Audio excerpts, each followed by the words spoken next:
Je sais que tu es là. Amen. Je sais que tu es là, Jésus-Christ. Je sais que tu es là pour nous fortifier. Je sais que tu es là, mon Rédempteur. Je sais que tu es là. Voilà pourquoi mon âme te bénit. Voilà pourquoi mon âme te bénit. Voilà pourquoi mon âme te bénit. Car je sais que tu es là. Mon âme te bénit. Voilà pourquoi mon âme te bénit. Voilà pourquoi mon âme te bénit. je sais que tu es là, mon Rédempteur. Je sais que tu es là, mon seul sauveur. Je sais que tu es là, oh Jésus-Christ. Je sais que tu es là, oh oui, tu es là. Je sais que tu es là. Voilà pourquoi mon âme te bénit. Voilà pourquoi mon âme te bénit. Voilà pourquoi mon âme te bénit. car je sais que tu es là. Mon âme te bénit. Voilà pourquoi mon âme te bénit. Voilà pourquoi mon âme te bénit. car je sais que tu es là. Mon âme te bénit. Voilà pourquoi mon âme te bénit. Voilà pourquoi mon âme te bénit. car je sais que tu es là. Mon âme te bénit. Voilà pourquoi mon âme te bénit.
Certainement, la présence de Dieu est au milieu de nous. L'Éternel est là.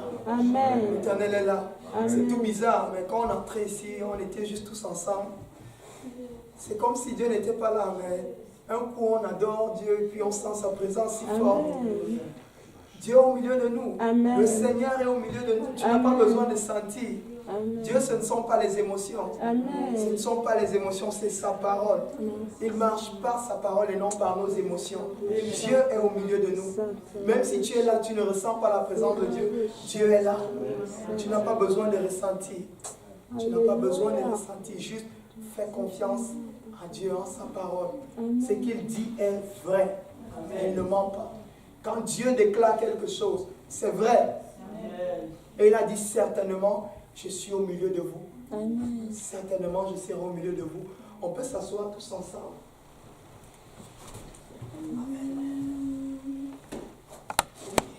J'ai une question. Il y a quelqu'un qui m'a parlé, il m'a posé une question. Il m'a demandé pour savoir si ceux qui ne vont pas se faire baptiser dans l'eau, est-ce qu'ils vont être sauvés ou non?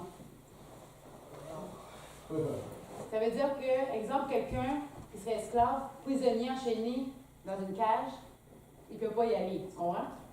Ou exemple, une autre chose, l'autre personne qui est handicapée physique, qui ne peut pas se déplacer tout seul, puis la famille, personne ne l'amène.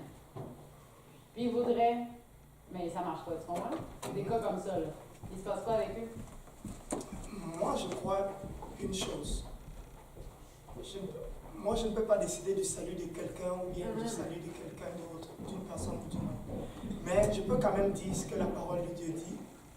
Et bon, à la lumière de la parole de Dieu, après Dieu est souverain, il peut faire ce qu'il veut. Mais la parole de Dieu nous dit clairement que Marc 16, verset 15, je pense 15 et 16.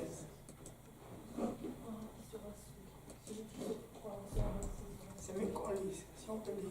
Marc 16. 16, 15 et 16. Si on peut me l'afficher, ça va être bon. Ok.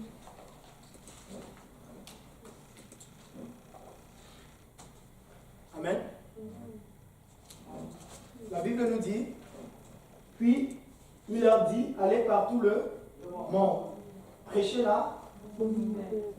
Par la suite, il dit, À toute la création. prêchez la bonne nouvelle à toute la Création. Qui envoie, c'est le Seigneur. Il demande d'aller à toutes les créatures qui sont sur la face de la terre. D'aller prêcher la parole. Au verset 16, il dit, celui qui Croira. et qui sera Baptisé. sera Sauvé. Donc il a dit, allez et prêchez. Celui qui va croire et qui va se faire baptiser, il va être sauvé. Mais il finit en disant, celui qui ne croira pas sera condamné. Donc Dieu a déjà envoyé qu'on aille prêcher. Moi je crois sincèrement que si quelqu'un a soif de la parole de Dieu, peu importe là où il est, Dieu est capable d'envoyer un prédicateur là-bas pour lui prêcher la parole de Dieu. Maintenant ça va dépendre, est-ce que lui il veut croire ou pas? Parce que la parole de Dieu elle est claire. Parce que même s'il était baptisé, même s'il ne croit pas, ils ne sont pas sauvés, c'est ça. Donc la Bible a dit qu'il doit croire et qu'il doit se faire baptiser, c'est les deux. Ok. C'est ça. Mais Donc, si s'il croit, il ne se sont baptise baptisés, pas. mais ils ne croient pas pour vrai après. Pardon? Comme ceux qui sont baptisés juste pour faire baptiser, faire comme les autres. Non, ça prend que tu crois. C'est ça. Si juste tu le fais pour le faire, c'est comme des prières, quelqu'un qui envoie des prières vaines à Dieu. Tu pries juste, tu dois croire en la parole de Dieu. Comme ceux qui vont aller juste pour dimanche matin pour faire plaisir à leur famille. Tu sais. Ouais, Dieu peut utiliser ça comme un canal pour toucher ton cœur. Le point, c'est de vous toucher ton cœur. Mais tout de même, la parole, elle est claire. Pour cette personne qui est dans sa cage enfermée, Ouais. Dieu va envoyer un prédicateur. Et le prédicateur va lui prêcher la parole de Dieu. Ok. Et si la personne croit et qu'il se fait baptiser, C'est il va ça. être Comment sauvé. ils se Pardon? baptisent dans une cage, là, tu sais? Le Seigneur a dit, il y a dans une prophétie dans la Bible, le Seigneur a dit dans le désert, il va faire couler des fleuves. Donc Dieu est capable même de faire sortir de l'eau dans le désert. Il y avait les oasis, là. Dieu est capable de tout. Nous disons Dieu a créé les cieux et la terre, n'est-ce pas? Donc, le mythe éthiopien même en plus. Oui. Donc, Dieu est capable même de faire apparaître un étang pour qu'on baptise cette personne. Parce que la parole de Dieu, elle est claire déjà. C'est comme ça qu'on est sauvé en fait.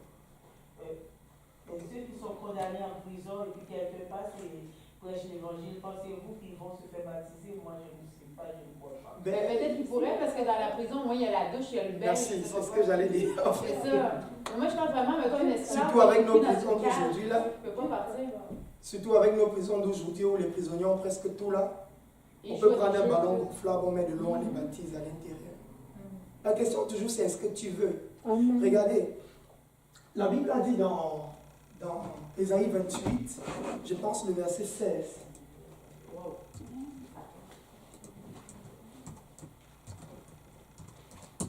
Le pasteur Lionel l'a enseigné même tout dernièrement. Je pense dans Jérémie. Il dit c'est pourquoi ainsi parle le Seigneur l'Éternel. Voici j'ai mis pour fondement en Sion une pierre. Une pierre éprouvée. Il dit une pierre angulaire de prix solidement posée. Celui qui la prendra pour appui n'aura point hâte de fuir. Donc Dieu dit il a mis en Sion une pierre de fondation. Et lorsque tu regardes comment les Juifs ils construisaient les maisons dans le temps, c'était même pas la leçon d'aujourd'hui, mais toute leçon est bonne à recevoir. Amen. Amen. Comment est-ce que les Juifs ils bâtissaient les maisons? On allait creuser un trou et qu'est-ce qu'on devait faire? On devait mettre des pierres de fondation. Il y avait plusieurs pierres de fondation en fait. Et parmi ces pierres de fondation, il y avait une pierre qui était précieuse en fait. C'était la pierre angulaire. Donc la pierre angulaire elle-même, c'était une pierre de fondation, au milieu des pierres de fondation. Mais c'était la pierre vraiment de l'angle, la tête de l'angle. Et ce qui se passait, c'était la pierre en fait qui soutenait tout l'édifice. Ça devait soutenir toute la maison. Et il dit, il a mis en Sion une pierre. Et il dit, cette pierre est une pierre éprouvée. C'est la principale de l'homme, solidement posée. Il dit, celui qui la prendra pour appui n'aura point hâte de fuir. Lorsque tu regardes la version anglaise, tu peux nous afficher là? Quelqu'un a une King James là? Ouais. Parce qu'ici, c'est un peu traduit.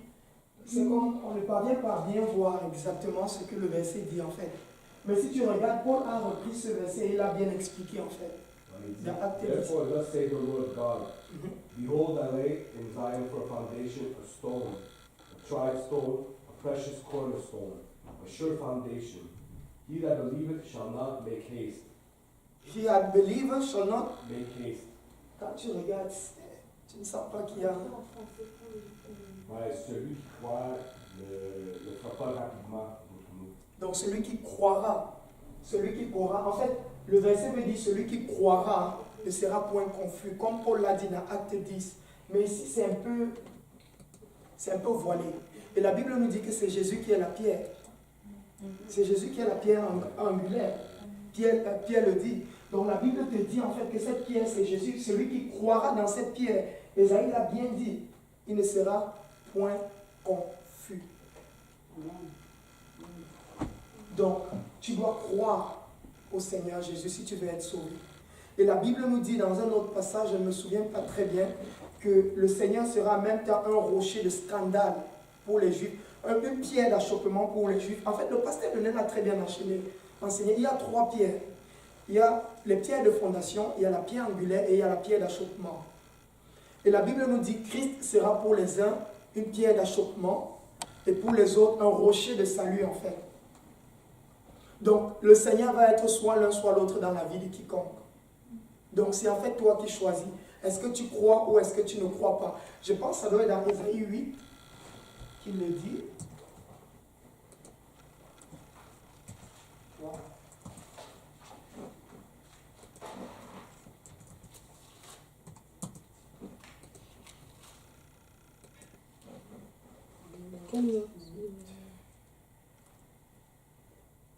Ésaïe 8 à partir du verset 14.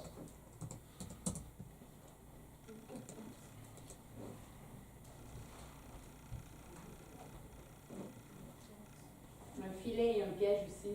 Non, verset 14. Ben, commence au verset 13. C'est l'Éternel des armées que vous devez sanctifier. C'est lui que vous devez craindre et redouter. Et il sera un sanctuaire, mais On dit aussi qui? L'Éternel des armées, il sera un. sanctuaire, Hein? mais aussi une pierre d'achoppement, Mhm. un rocher de scandale pour les deux maisons d'Israël, un filet et un piège pour les habitants de Jérusalem. La Bible dit l'Éternel sera un sanctuaire. Il sera aussi une pierre d'achoppement. En fait, c'était même prophétisé depuis l'Ancien Testament. Il sera une pierre d'achoppement, un rocher de scandale pour les deux maisons d'Israël. Donc la Bible est en train de nous dire pour les Juifs, il va être une pierre d'achoppement. Et Paul reprend tout ceci en fait, en nous disant, les Juifs, ils ont cherché Dieu avec la loi. C'est pourquoi ils ont cherché la justice de Dieu par la loi en fait. Or, Dieu avait établi que la justice devait se donner par la foi. Donc, parce qu'ils ont marché comme ça, le Seigneur était pour eux une pierre d'achoppement. Mais la Bible dit par contre que pour celui qui va croire, il ne sera pas dans la confusion. Donc, si tu ne crois pas, le Seigneur est une pierre d'achoppement pour toi. Maintenant, si tu crois, il est le rocher de ton salut. Donc, en d'autres termes, c'est toi qui choisis ce que le Seigneur sera pour toi ou ce qu'il ne sera pas. Le rocher de ma vie. Amen. Donc, c'est un peu ça. Amen. Si on peut résumer, la Bible a dit c'est par la foi. Dieu a établi que le salut, ça va être par la foi. Et c'est écrit, c'est pourquoi le Seigneur a dit mon juste vivra par la foi. C'est établi comme ça. Tu dois croire. Et il a dit allez et prêchez cette parole. Et c'est ça qui me donne la vie aujourd'hui. Mais encore, là, comme je disais tantôt, là, celui qui est pris dans une cage comme esclave, là, puis il n'a pas accès, ils l'ont caché là, il est pris, l'esclave, dans la cage. Là. La question c'est est-ce qu'il croit? Mais s'il croit, Dieu va le sauver à la toute fin. Là. Dieu peut faire apparaître une piscine dans la prison. Dieu est tout puissant, n'est-ce pas? Directement, là. Il va faire une fissure dans le toit de la maison. Puis Regarde, moi je crois que... Puis il va le dos sur lui. Moi je ne sais pas, mais juste à regarder les différents témoignages qu'on a de Dieu dans nos vies. Dieu n'a jamais fait quelque chose, je ne sais pas. Bon, je ne sais pas pour toi, mais pour moi, il y a eu de ces choses où Dieu a fait, je savais que humainement parlant, c'est quasiment impossible.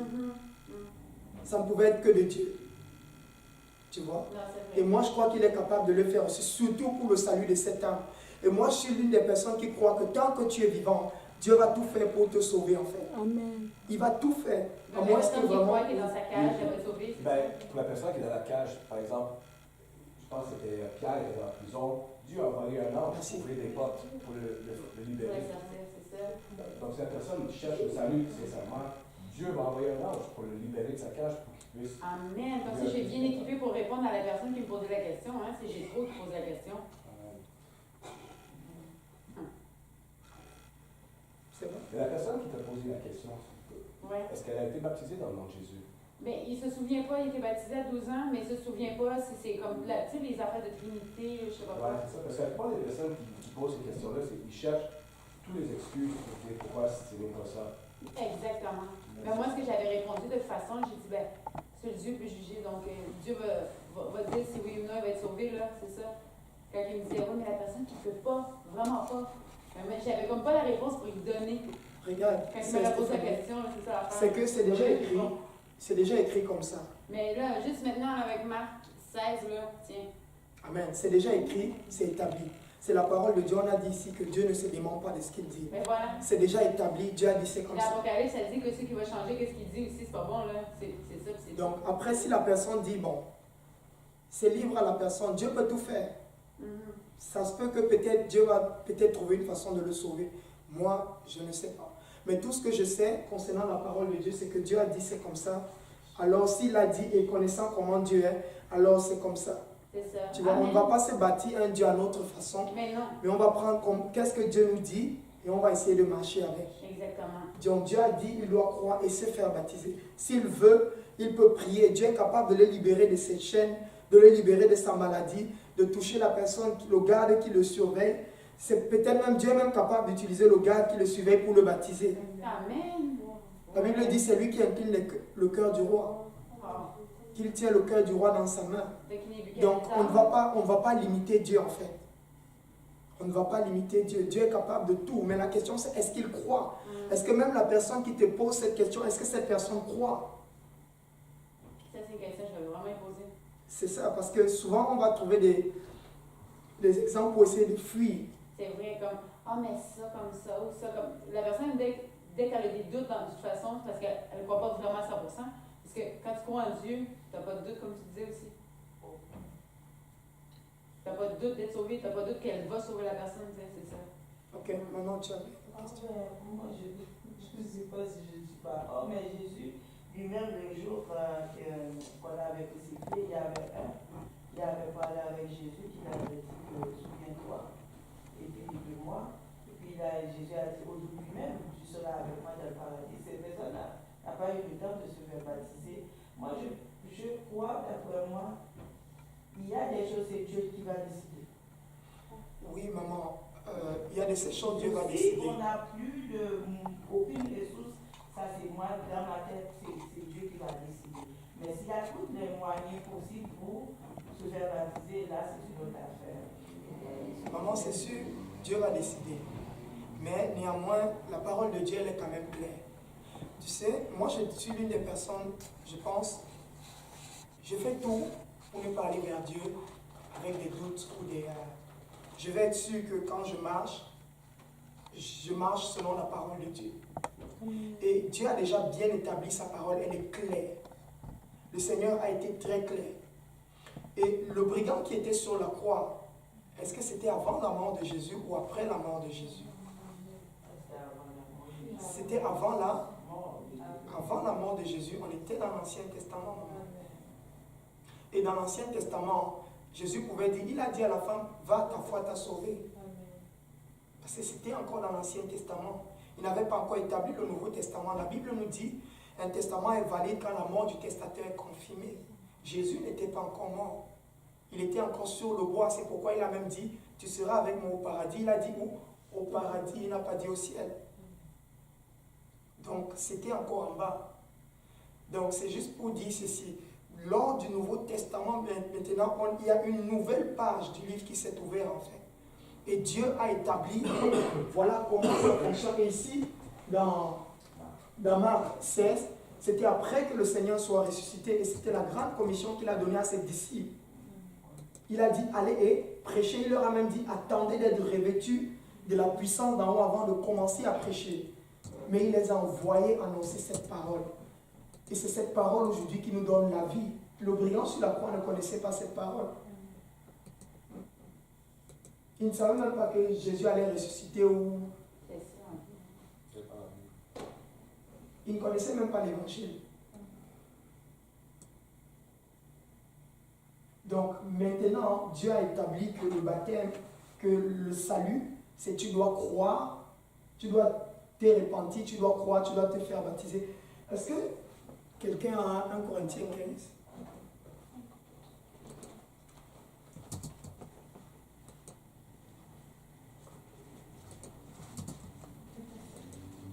Verset.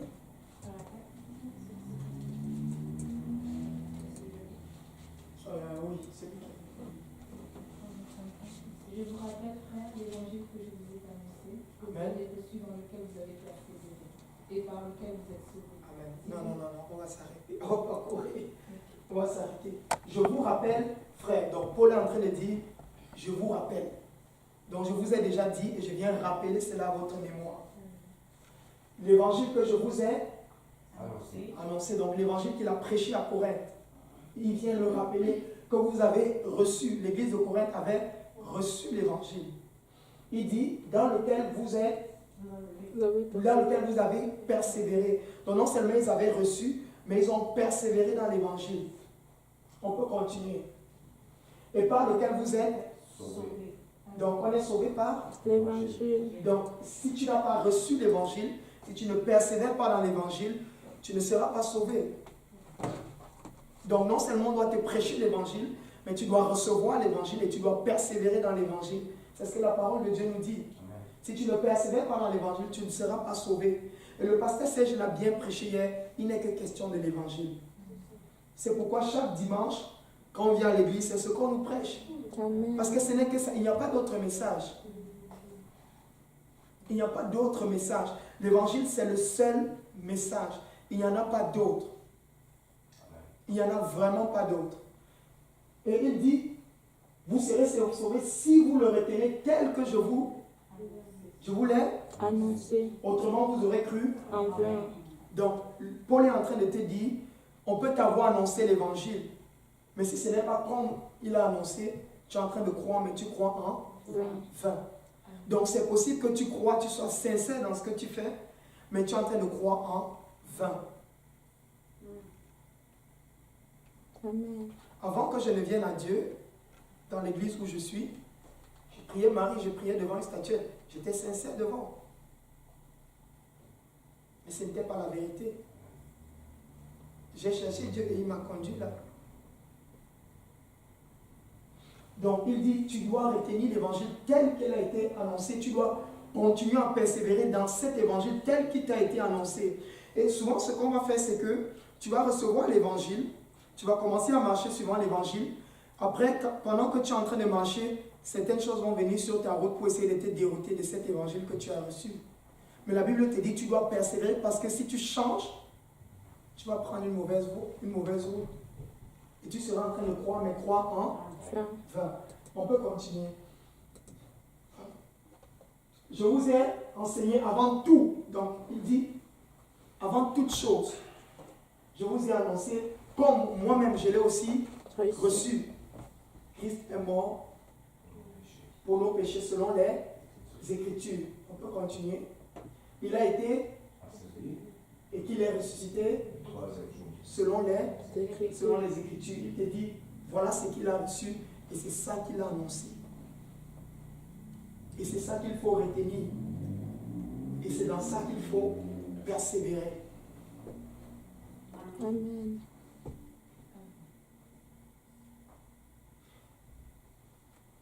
Et c'est ça qu'il a annoncé, c'est ça qu'il a prêché. Comme on a dit, allez par toute la création, prêcher la bonne nouvelle. Voilà la bonne nouvelle en fait. Voilà la bonne nouvelle. Christ est mort pour nos péchés, il a été enseveli et il est ressuscité des morts. Pourquoi est-ce que l'évangile est puissant? L'évangile est vraiment puissant. Pourquoi est-ce que c'est puissant? La Bible nous dit dans Romains, je pense que c'est Romains 3, le verset 23.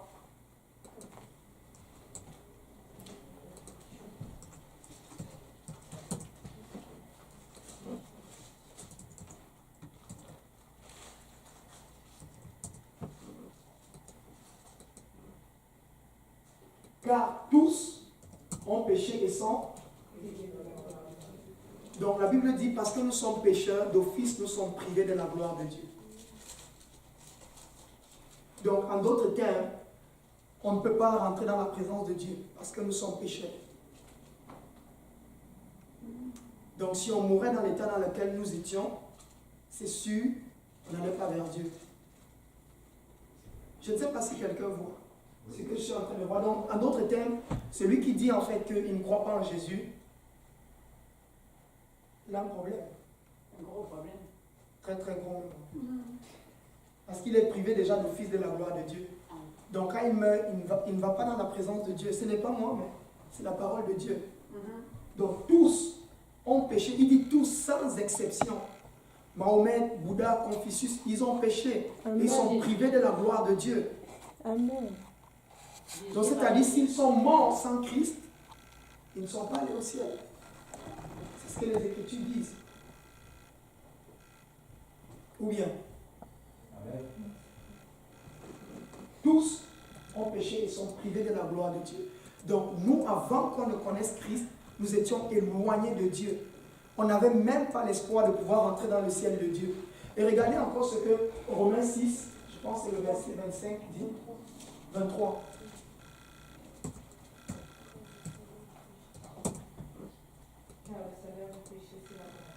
Car le salaire du péché, c'est la mort. Et la Bible nous fait référence à deux morts. Non seulement la mort physique, mais la mort spirituelle. Donc la Bible te dit, non seulement tous ont péché et sont privés de la gloire de Dieu, mais en plus le salaire que tu méritais pour ton péché, c'était la mort. En fait, tu devais mourir. Mais la Bible nous dit, mais le don gratuit de Dieu, c'est la vie éternelle en Jésus-Christ, notre Seigneur. Donc, en d'autres termes, si Christ n'était pas venu mourir pour nous, il n'y avait aucune chance que nous soyons sauvés. Et c'est pourquoi c'est par sa mort aujourd'hui que nous avons la vie. En fait, c'est même pourquoi c'est ça le message. Les messages sur les bénédictions, les messages sur les guérisons, les messages sur donner l'argent, c'est zéro. Parce que Dieu peut te guérir aujourd'hui, tu meurs, tu t'en vas en enfer. Dieu peut te donner 1 million, il remplit ton compte en banque, tu meurs, tu t'en vas en enfer. Dieu peut te bénir abondamment sur cette terre. Mais si ta vie n'est pas en ordre avec Christ, tu meurs, tu t'en vas en enfer. Et déjà, on avait vu là, première paire, c'était que le salut devait être donné par la foi. Donc tu dois croire en l'évangile qu'on a vu dans 1 Corinthiens 15. Tu dois croire que Christ est venu, il est mort pour toi, pas pour le monde seulement, mais pour toi, qu'il a été enseveli et qu'il est ressuscité des morts. Bon, maintenant, comment est-ce que l'évangile s'applique à nos propres vies? Comment est-ce qu'on peut vivre l'évangile? Parce que la Bible nous dit non seulement on doit recevoir cela, mais on doit persévérer dans l'évangile. C'est ce que la parole de Dieu nous dit. Mais regardons, si Christ est venu mourir pour nos péchés, ce n'est plus pour que nous retournions dans nos péchés. Amen. Parce que si tu retournes dans ton péché, c'est comme si tu es encore en train de recrucifier le Christ. Parce que non seulement il est mort, mais il a été enseveli. Donc si tu retournes dans les anciennes choses dans lesquelles tu étais, c'est comme si tu es encore en train de recrucifier le Christ. Et c'est pourquoi la Bible nous dit, ça établit en fait cette pierre qu'on appelle la repentance. Si Christ est mort pour mes péchés, c'est pour que je sorte, si je crois, c'est pour que je sorte de l'endroit où je suis pour me détourner et venir vers Christ. Amen. Parce que déjà d'office, là où j'étais mort. Amen. Donc c'est de là où nous avons la repentance. Et la repentance veut vraiment dire demi-tour. Ça vient du grec métanoïa qui veut dire demi-tour ou changement de pensée. Détourne-toi de là où tu es. Change ta façon de marcher. Retourne-toi. Marche vers le Seigneur. Parce que là où tu es en train de marcher, tu t'en vas vers les ténèbres. Tu t'en vas dans les ténèbres. Et la Bible nous dit textuellement que ce monde est dans les ténèbres.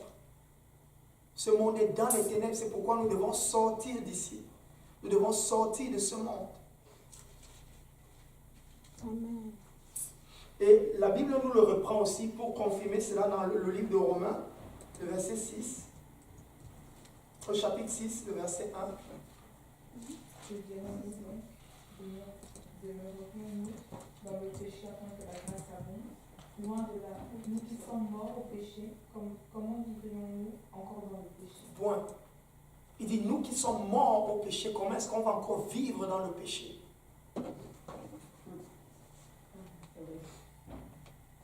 Parce que tu étais mort à cause de tout ce que tu faisais, à cause des péchés que tu étais en train de faire.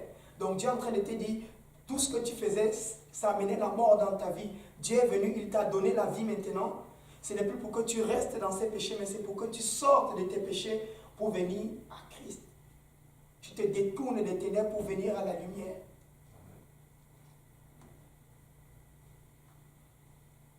Bon, maintenant, la deuxième pièce, c'était quoi? L'ensevelissement. C'est ce qu'on avait vu dans 1 Corinthiens 15. Christ est mort, donc s'il est mort, qu'est-ce que je dois faire?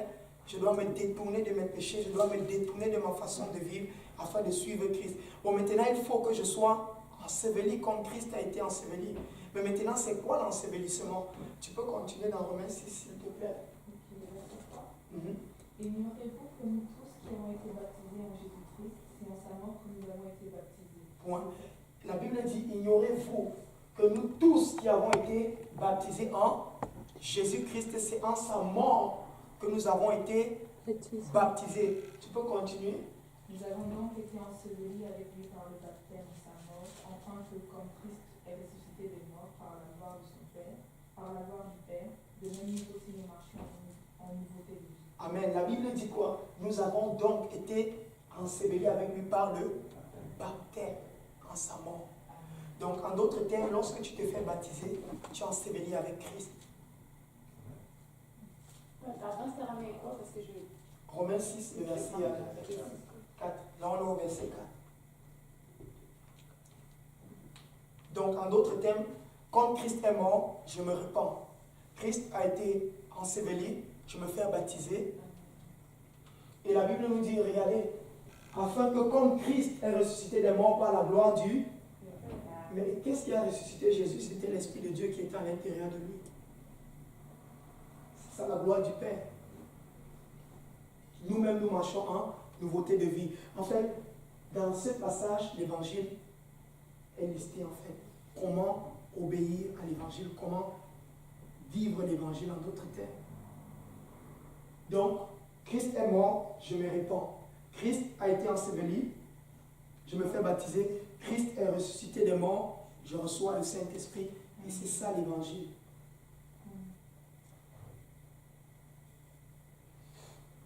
Je ne sais pas si c'est clair ou quelqu'un a une question concernant déjà l'évangile et comment est-ce qu'on obéit à l'évangile.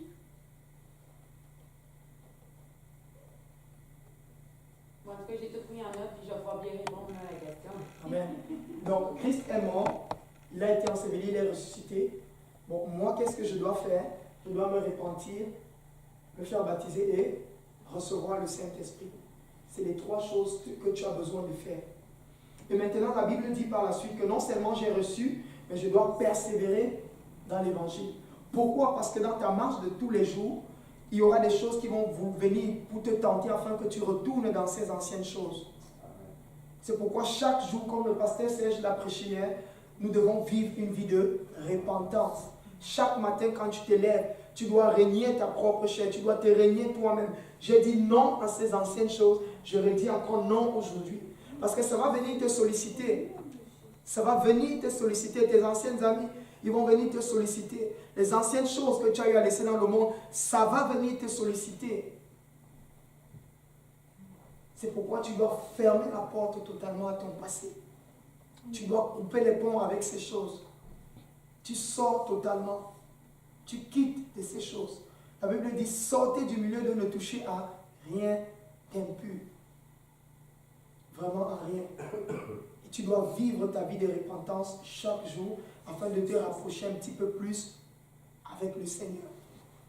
Bon, maintenant, est-ce qu'une fois que tu as vécu tout cela, une fois que tu as fait tout cela, est-ce que ça veut dire que tu es parfait? Non, tu n'es pas parfait. Tu as eu à vivre dans le monde pendant longtemps. Il y a certaines attitudes que tu as eu à prendre, certains comportements que tu as eu à voir, parce que tu t'es peut-être mélangé avec certaines personnes. Et c'est donc là où le processus de sanctification va commencer. Dieu va commencer un travail dans ta vie de tous les jours afin de te faire ressembler à lui-même, parce que c'est ça le but. Parce que la Bible nous dit dans Ephésiens 5, mais on ne va pas encore l'afficher, on va le garder. La Bible nous dit que Dieu revient pour une église sans tache ni ride.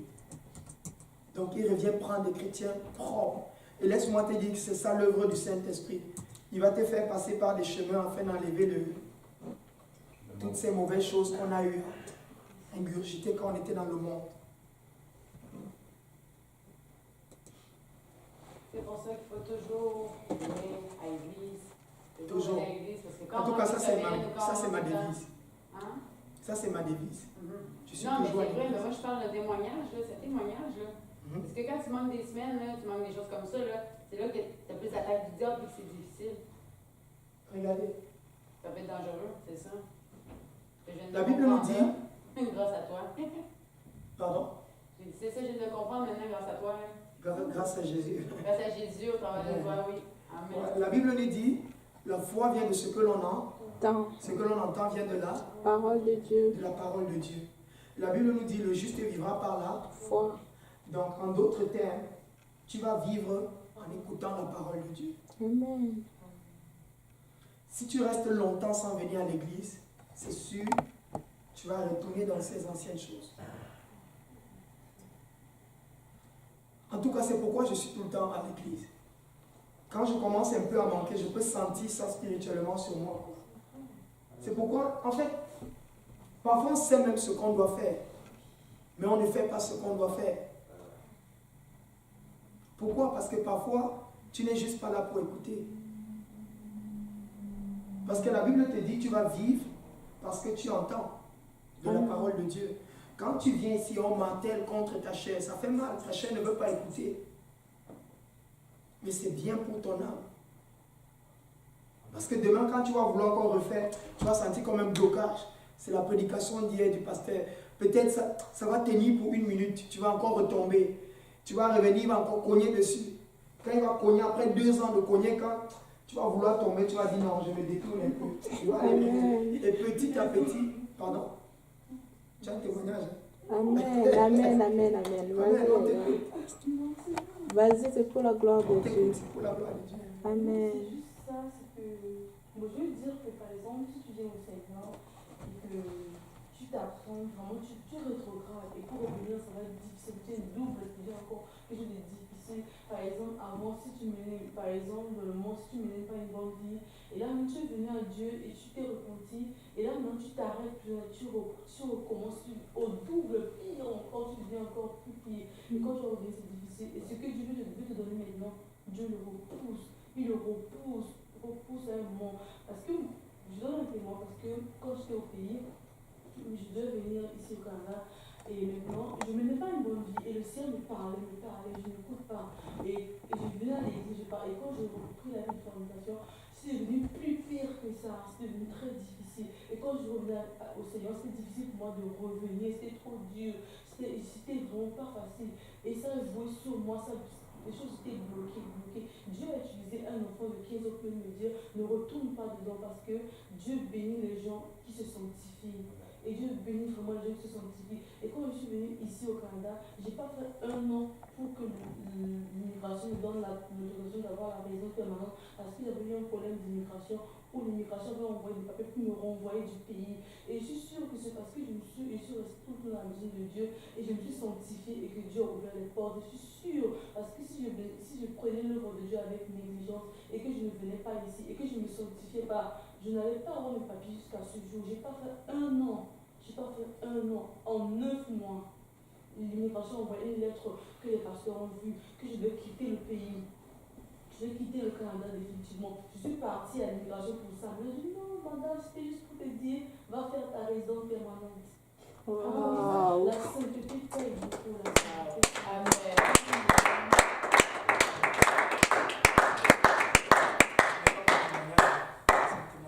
Amen.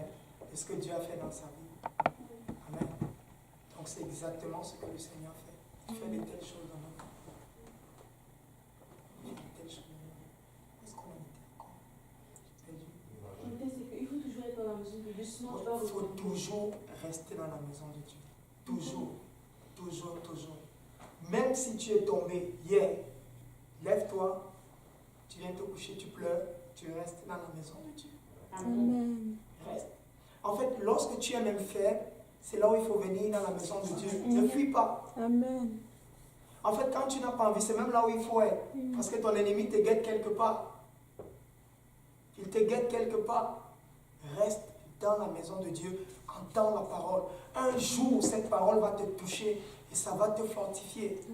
Ça va te fortifier. Tu vas sortir de ces choses. Reste dans la maison de Dieu. J'aimerais ajouter quelque chose. Le baptême, quand il s'est posé la foi, et celui qui était à sa date, quand on regarde dans Jean, je crois que c'est Jean 19, verset 24, il y a lorsque Jésus était mort, il y a un soldat qui a percé sa côte, il y a des eaux qui coulent là. Moi, je trouve que ça, je pense, ça c'est mon opinion, je pense que le mec a été baptisé. Ça c'est mon opinion. On ne peut pas. Attends. Il dit, ce qu'il dit c'est, dans ce verset, il dit, mais un des soldats perça le côté avec la lance et aussitôt le sang, du sang et de l'eau sortit de son côté. Et il dit qu'il pense en fait que, ça c'est mon avis. ouais, que le soldat a été baptisé. Non, je vais dire, celui qui était à sa droite, celui qui a dit Non, ça c'est mon avis. Je pense qu'il a été baptisé à travers cette eau. Ça c'est mon avis.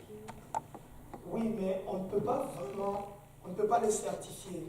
Oui, Parce oui, que ce n'est pas comme, ça peut être un point, tu vois. Mais on ne peut pas le certifier parce que ce n'est pas textuellement mis, tu vois. Mais ce qu'on sait quand même de la parole de Dieu, c'est que baptême, on allait même en venir quand on allait finir la repentance, parce qu'on était sur la foi. Mais le baptême, ça vient du grec baptizo, qui veut dire plonger, immerger dans de l'eau. Donc, c'est-à-dire, on te plonge totalement dans de l'eau. Donc, si tu n'es pas plongé dans de l'eau, on ne peut pas confirmer ton baptême, en fait, bibliquement parlant.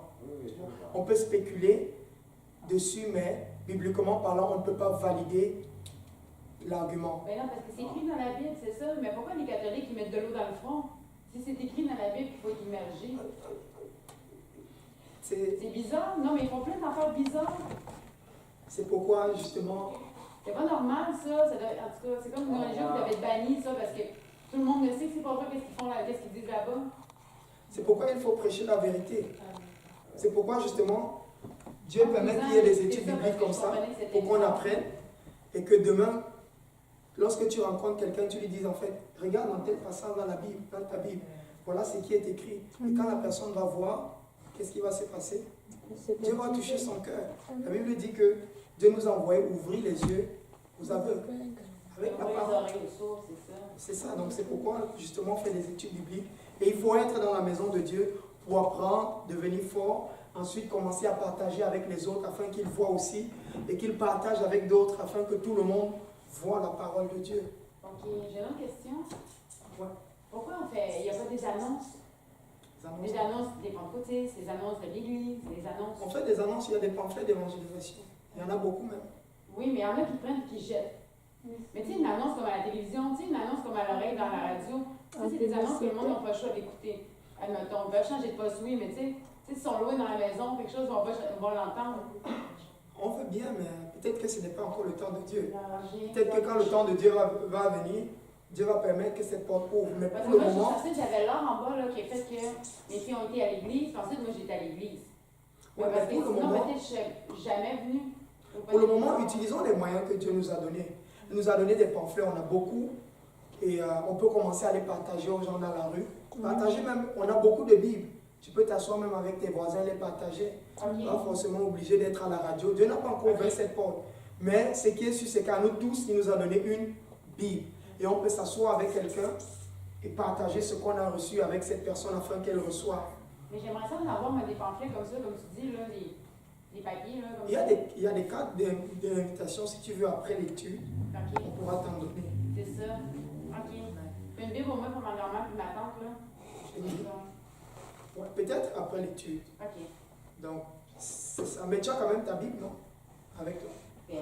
Tu peux commencer à la partager avec tes voisins. Tout. Mhm. Alléluia. Donc, c'est un peu ça. C'est ce que je fais. J'ai donné une Bible au voisin d'en haut que j'avais pris une fois, je l'ai donnée à lui. Amen. Continue. Dieu voit ton travail. Amen. La Bible nous dit donc, baptiser vient du mot grec baptizo qui veut dire plonger, immerger. Donc, en d'autres termes, si on ne t'a pas plongé dans de l'eau, tu n'es pas baptisé. C'est tout vient dans les cours du Christ. Non, j'ai bien expliqué, c'est mon opinion. Non, je ne parle pas de... Ouais, tu vois? Oui, mais... Parce que cette eau vient du Christ. Je pense qu'il a été baptisé. Ça, c'est mon avis. Non, en fait, oui, comme je disais, c'est une opinion, c'est un point de vue, tu vois. Je ne dis pas que le point de vue est faux, tu vois. Mais ce que je dis par contre, c'est que on ne peut pas s'appuyer dessus parce que ce n'est pas textuellement écrit. Mais néanmoins, on va retourner dans la Bible pour voir exactement c'était quoi le baptême et vraiment étudier le baptême en fait, tu vois. Et déjà, je disais, le baptême, ça vient d'un mot grec. Ça vient du mot grec baptizo qui veut dire plonger. Tu vois, donc même sans faire référence au monsieur qui était sur la croix là, même sans faire référence à ça, le mot baptême même, ça vient du grec baptizo qui veut dire plonger, immerger dans de l'eau. Bon, maintenant, on ne peut pas te plonger dans de l'eau en te versant un peu dessus la tête, ça c'est pas plonger, c'est asperger. Donc pour qu'on dise que tu sois baptisé, ça prend qu'on t'ait recouvert d'eau en fait. Si on ne t'a pas recouvert d'eau, tu n'es pas baptisé. Ça, c'est la Bible qui l'enseigne. Et on peut le voir même lors du baptême du Seigneur Jésus. La Bible dit que Jean baptisait à Salim parce qu'il y avait là beaucoup d'eau. Et la Bible nous dit par la suite que lorsque le Seigneur a été baptisé, il sortit, lorsqu'il était en train de sortir de l'eau, le Saint-Esprit est descendu sur lui, comme une colombe. Donc, sa image textuellement, c'est quoi le baptême? Comment est-ce que le baptême doit être? On doit te plonger dans de l'eau. Tu avais une question? Ah, ok.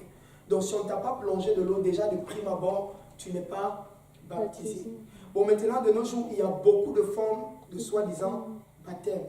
Il y a beaucoup de gens qui disent, oh, on baptise comme ci, comme ça, comme ci, comme ça. Mais si on veut exactement savoir c'est quoi le baptême biblique, on doit retourner à la source et voir exactement ce que la parole de Dieu dit concernant le baptême. On doit retourner à la source et regarder exactement. La première pierre que je vais déjà placer concernant le baptême, c'est que le baptême sert à nous purifier de nos péchés. Ce n'est pas un signe qui est là pour montrer notre foi ou notre conversion. Non, le baptême, textuellement, c'est pour ton salut. Si tu n'es pas baptisé là, bibliquement parlant, tu n'es pas sauvé. Tu peux nous donner Éphésiens 5, le verset 26.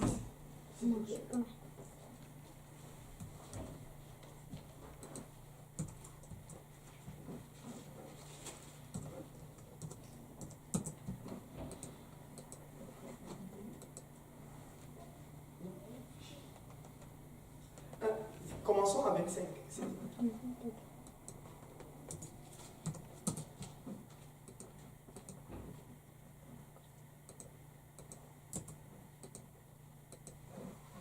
Ok.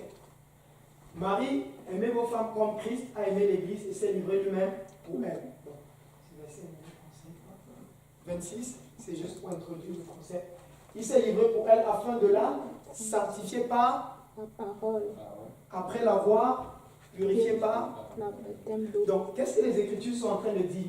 C'est que quand Christ s'est livré, il s'est livré afin de sanctifier l'Église par sa parole. Mais avant de la sanctifier par la parole, il a d'abord purifié avec le baptême d'eau. Donc, le baptême d'eau sert à la purification des péchés.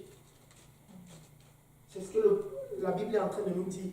Donc, en d'autres termes, on doit d'abord te baptiser avant de te sanctifier par la parole. La parole sanctifie.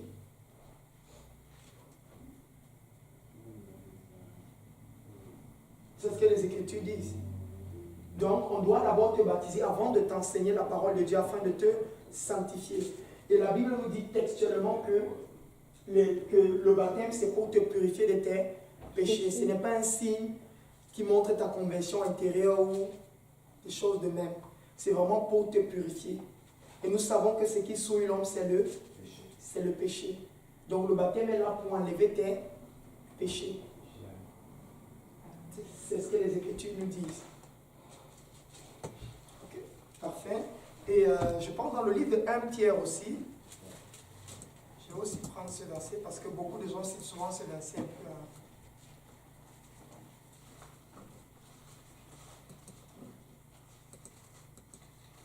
Je pense que c'est 1 Pierre 3, le verset 21, si je me trompe. Ouais. Si quelqu'un là, il peut le lire. On peut commencer même avant.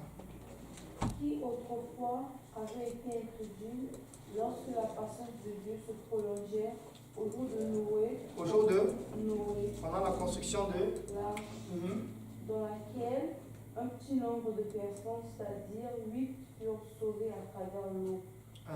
Donc 8 personnes ont été sauvées au travers de l'eau. Et regardez comment est-ce qu'il continue. Il dit cette eau était une figure du baptême. Il dit les eaux de Noé étaient une figure du baptême, qui n'est pas la purification des souillures du corps. On va s'arrêter là. Donc il dit les eaux du baptême de Noé étaient une figure du baptême qui n'est pas la purification des... Mais regarde comment est-ce qu'il finit. Mais l'engagement d'une bonne conscience envers Dieu et qui maintenant vous sauve. Et qui maintenant vous sauve. Donc les eaux là, ce n'était pas pour la purification des péchés, mais c'était l'engagement d'une bonne conscience envers Dieu, Mais maintenant, là, les eaux du baptême vous sauvent. Amen. Et ça nous sauve par quoi? Par la résurrection de Jésus. Donc, les eaux de Noé ne pouvaient pas nous donner le salut parce que Jésus n'était pas ressuscité des morts. Donc, il est en train de dire les eaux de Noé, c'était une image du baptême. Mais sauf que les eaux de Noé ne pouvaient pas sauver. Pourquoi? Parce que Jésus n'était pas ressuscité des morts. Donc, en ce temps, le baptême ne sauvait pas. Le baptême ne sauvait pas. La Bible nous dit même en plus que Jean-Baptiste même baptisait. Mais ce n'était pas pour le salut, c'était pour la repentance. Pourquoi? Parce que Jésus n'était pas encore ressuscité des morts. Mais maintenant, les eaux du baptême nous sauvent parce que Christ est ressuscité des morts. Donc ça prenait que Christ ressuscite des morts afin que le baptême puisse nous sauver. C'est pourquoi ceux qui enseignent qu'on n'est pas sauvé par le baptême, ce n'est pas biblique. Amen. La Bible nous dit que le baptême, c'est pour notre salut. Et la Bible nous dit par le témoignage de 2 ou 3 que toute vérité soit établie. On a vu plus de 2 versets bibliques, au moins 2 versets bibliques, confirmant que le baptême sauve. C'est le Seigneur lui-même qui dit, par le témoignage de 2. Voilà, 2, ça c'est Pierre qui parle. L'autre qu'on a vu, c'était qui, Paul? On a 2 Amen. Pierre et Paul. Donc c'est scellé, quoi. Donc le baptême est pour notre salut. Nous devons être baptisés. Si tu veux être sauvé, tu dois te faire baptiser. Tu dois impérativement te faire baptiser dans de l'eau. Si tu n'as pas encore été baptisé dans de l'eau, tu peux le faire aujourd'hui. Quand est-ce que baptiser? À tout moment. On peut te baptiser même aujourd'hui. Il y a des gens qui se sont fait baptiser à minuit. Géolier s'est fait baptiser à minuit. Pendant la nuit, il était tard. Mais il s'est fait baptiser. Bon, maintenant, comment est-ce qu'il faut baptiser? Il y en a qui vont dire, bon, nous on baptise au nom du Père, du Fils et du Saint-Esprit. Certains vont dire, bon, nous on baptise au nom de Jésus. D'autres vont dire, ils vont baptiser au nom de, je ne sais pas, des morts. Il y en a qui vont te verser l'eau au nom du Père. On a déjà vu que verser l'eau, ce n'était pas biblique. Bon, maintenant, quel baptême est biblique et quel baptême n'est pas biblique? C'est ce que nous allons voir au travers des Écritures toujours. On ne va pas partager nos philosophies. La Bible nous dit dans Matthieu 28, le verset 19.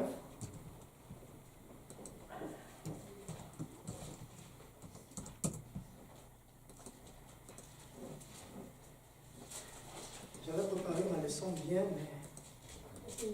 Le nom de Jésus qui enlève les révoltes.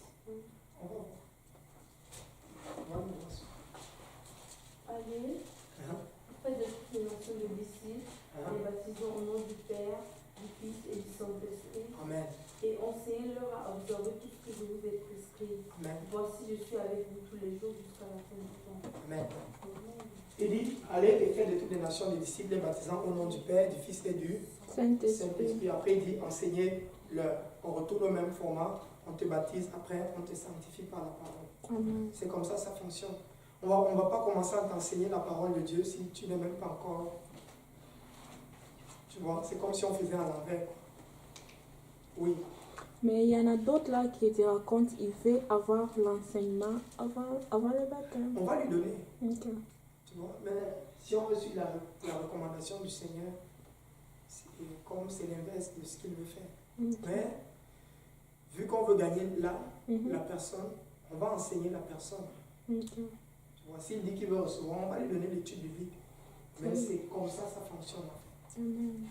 La Bible dit, allez et faites de toutes les nations des disciples, les baptisant au nom du Père, du Fils et du Saint-Esprit. Amen. On a une chose à noter, c'est que le Seigneur a dit d'aller baptiser au nom du Père, du Fils et du Saint-Esprit. Bon, maintenant, ici, il y a combien de noms? Pardon? 3 noms. On m'a dit 3. Moi, il y a combien de noms? 3 noms. Il n'y a pas quelqu'un qui propose. Ok, non. Elle n'a dit pas de nom. En fait, c'est une personne, mais qui porte territoire qu'ils ont encore en lui. Non, mais on a parlé de noms. Il y a combien de noms? Au nom du Père, le Père, on n'a pas prononcé le nom du Père. Le nom du Fils aussi n'a pas prononcé. Le nom du Saint-Esprit n'a pas prononcé. Il n'y a pas de nom. Il n'y a pas de... Merci. Il n'y a pas de nom. Parce que Père, ce n'est pas un nom. Si je demande quel est votre nom, vous n'allez pas me dire Mère. Il n'y a pas de nom. Or, le Seigneur a dit, baptisé dans combien de noms? Un nom. Un nom. Vous avez dit cette partie-là, c'est à refuser. Non, c'est la parole. Refusez quoi? Mais baptisant au nom du Père, du Fils et du Saint-Esprit, on enlève ça et qu'on met au nom de Jésus. Voilà, à l'avance.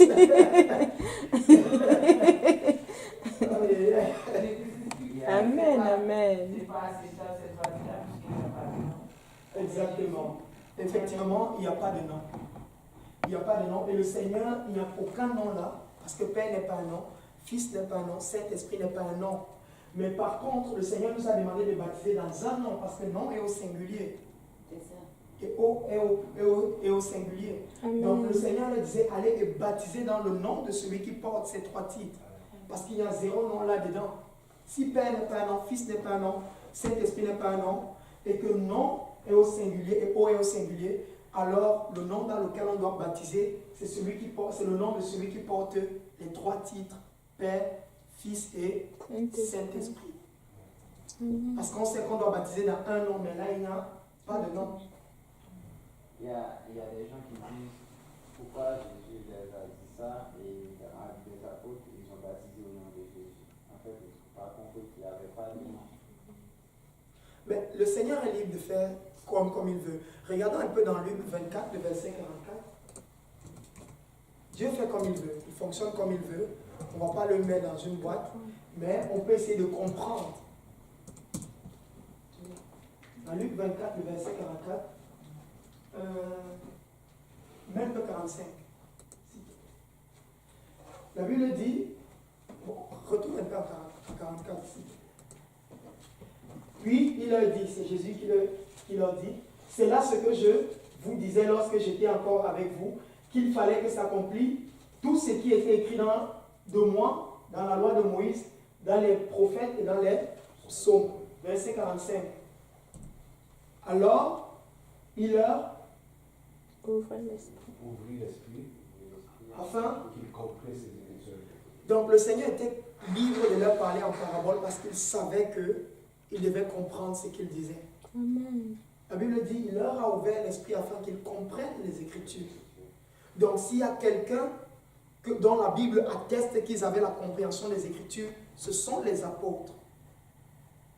Donc tu peux courir et aller lire ce que le Seigneur Jésus a dit et même t'embrouiller là-dedans croyant que tu comprends. Mais Dieu a attesté que les apôtres comprenaient les Écritures parce que le Seigneur les a ouvert l'entendement. Donc tu peux te fier sur ce que les apôtres ont dit. Tu peux te fier parce que le Seigneur lui-même, les Écritures rendent témoignage des apôtres. Amen. Donc le Seigneur pouvait leur dire, allez baptisez au nom du Père, du Fils et du Saint-Esprit parce qu'il savait qu'il allait ouvrir l'esprit des apôtres afin qu'ils comprennent qui est exactement le Père, qui est exactement le Fils et qui est le Saint-Esprit. Amen. C'est une personne. Exactement, c'est une personne. Et on doit baptiser dans le nom de la personne. Oui. Est-ce que je peux ajouter quelque chose? Oui. Ok. Mais un jour à la conférence francophone, il y avait un pasteur qui est venu prêcher. Puis là, il avait dit comme Matthieu, lui, quand il a écrit, il s'adressait aux Juifs, vu que les Juifs, ils avaient rejeté Jésus. Et quand il avait dit, par exemple, allez baptiser au nom du Père, Fils et Saint-Esprit, c'était juste pour prouver les Juifs que le Jésus là que vous avez tué, c'est en même temps le Père, le Fils et l'Esprit en fait. C'est le Jéhovah que vous priez dans l'Ancien Testament. Exactement. C'est lui qui est le Père. C'est lui qui est le Fils, c'est lui qui est le Saint-Esprit. C'est Jésus en fait. Et il dit même que tout l'Ancien Testament, il n'est question que de lui. Donc c'est lui depuis le début. C'est Jésus qui est depuis le début. Et c'est lui qui a la fin encore. C'est exactement ça. On peut retourner dans notre Matthieu 28. S'il te plaît.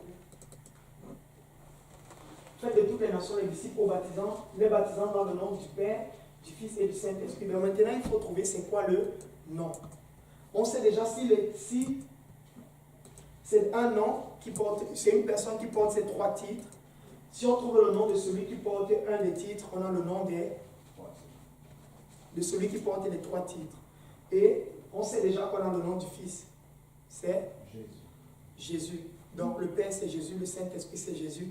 Et c'est typiquement confirmé par Ésaïe 9:5. Si tu peux me choquer.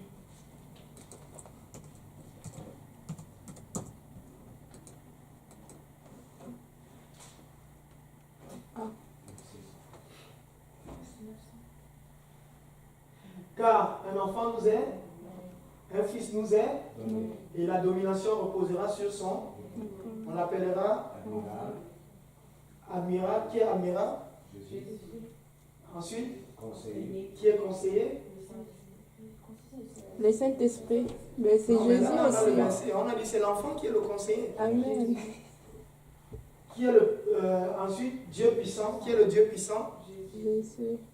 Et par la suite, Père éternel. qui est le Père éternel? Jésus. Et Prince de de paix. Père. Donc en d'autres termes, c'est Jésus qui est le Père, c'est lui qui est le Fils et c'est lui qui est le conseiller ou consolateur ou paraclet. Amen. Ou le Saint-Esprit.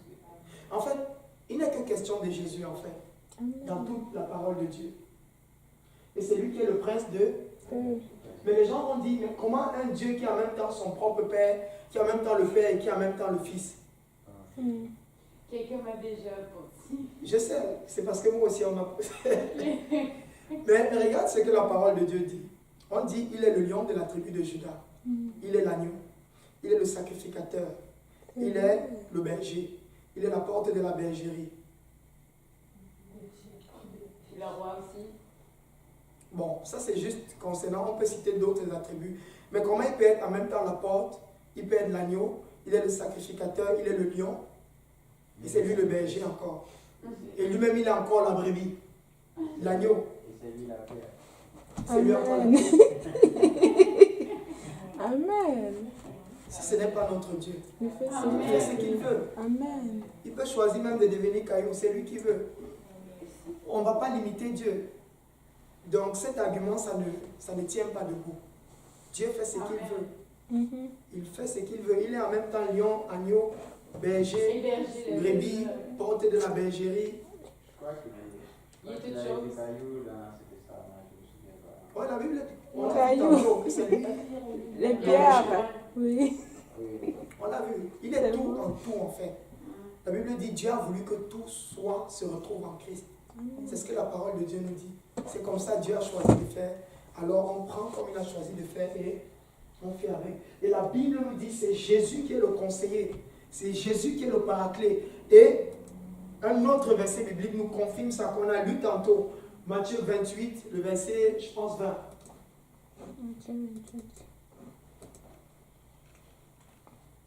Et voici, je suis avec vous. Jusqu'à la fin du monde, tous les jours. Tu as oublié. Avec vous tous les jours. Tous les jours. Tous les jours. Oh, nous disons, nous avons le Saint-Esprit, c'est le Saint-Esprit qui est à l'intérieur de nous. Oh, je marche avec le Saint-Esprit. La Bible te dit, c'est Jésus. Amen. Il est avec toi tous les jours. Amen. Le Seigneur a dit quoi?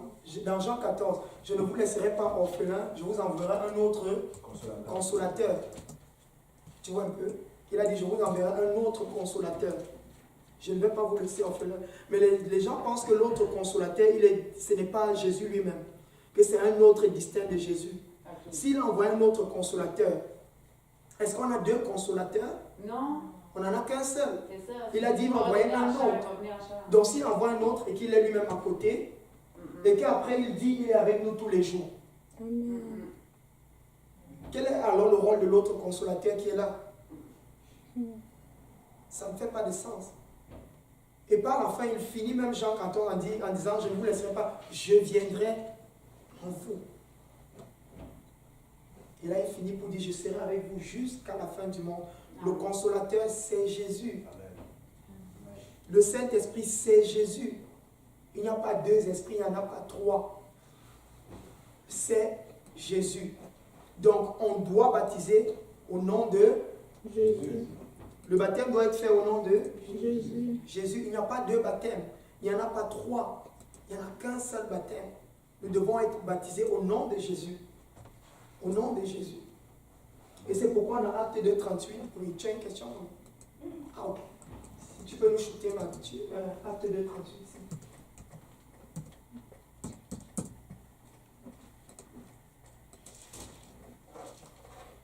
Pierre leur dit, répentez-vous et que chacun de vous soit baptisé au nom de Jésus. Jésus-Christ pour Le pardon du péché. Ça résume tout ce qu'on venait de parler. Mais là, c'est vraiment le nom, il est écrit là. C'est quoi le nom, il est écrit C'est là. clair. Il a enlevé. C'est pas au nom du Père, du Fils, du Saint-Esprit. Là. Amen. C'est écrit là. Mais est-ce que quelqu'un peut voir ce qu'il a enlevé là? Entre Matthieu 28, 19 et puis Acte 2, 38. Qu'est-ce qu'il a enlevé? Le Père. Il a enlevé le Père. Dans Matthieu 28, 19 et Acte 2, 38. Qu'est-ce qu'il a enlevé et qu'est-ce qu'il a rajouté? Repentez-vous. Repentance. Il a enlevé? Il a enlevé Père, Fils, Saint-Esprit, il a mis Jésus. Ben, il a dit recevez le don du Saint-Esprit, c'est ça, hein? Non, avant ça. Répentez-vous et que chacun de vous soit baptisé au nom de Jésus. Donc il a enlevé Père, Fils, Saint-Esprit, il a mis Jésus. Jésus. Amen. Et qu'on reçoive le don du Saint-Esprit. Oui, on va venir là tout à l'heure.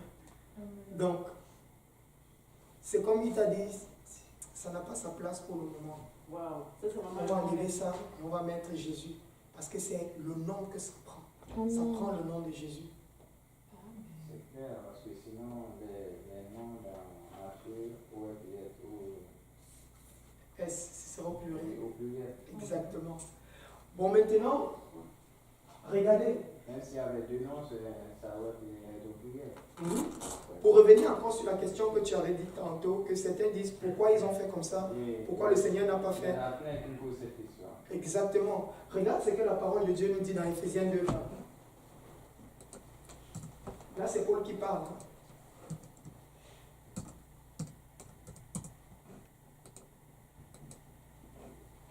Quelqu'un peut me dire? Vous avez été édifié sur le fondement des apôtres et des prophètes, Jésus-Christ lui-même étant la pierre angulaire. Dans la Bible nous dit, nous avons été édifiés sur le fondement des apôtres. Donc les pierres que les apôtres ont déposées, c'est sur ça que toutes les églises ont été bâties. Amen. Oui. Ma question, parce que j'aimerais savoir en fait c'est quoi le but du baptême. Non, ta question c'était le nom. Qu'est-ce que c'est le nom qui allait? C'est pas fini. Ok. On va venir sur le nom et le truc. Ou bien, vas-y, lance. Oui, c'est quoi le but du baptême? Parce que moi on m'a posé la question pourquoi Jésus était baptisé. On a vu que le baptême c'était pour la purification. Mais est-ce que Jésus Non, le baptême de Jésus c'était différent. C'était. Mais on va y répondre là. Mais c'est juste, je veux d'abord boucler un peu cette partie de être sûr qu'on a fini avec le fait que. Non, non, on n'a pas fini. Parce qu'il y a le nom. On a parlé du nom, on n'a pas encore fini avec le nom. Dans le baptême, ça prend non seulement l'eau, mais ça prend aussi le nom. Amen. Justement, donc, vous avez été édifiés sur le fondement des apôtres. Pierre dit on doit baptiser au nom de Jésus. Le baptême doit se faire au nom de Jésus. Et Paul dit toutes les églises ont été bâties sur le fondement des apôtres. Jésus-Christ étant la pierre angulaire. Donc les pierres que les apôtres ont déposées, on ne doit pas venir les changer ou bien enlever pour mettre une autre pierre. Donc si les apôtres ont baptisé au nom de Jésus, nous devons baptiser au nom de Jésus pour être sûr qu'on a le même modèle que le modèle apostolique. Donc si on change la formule, on n'a plus le modèle apostolique, on a mis un autre fondement. Amen.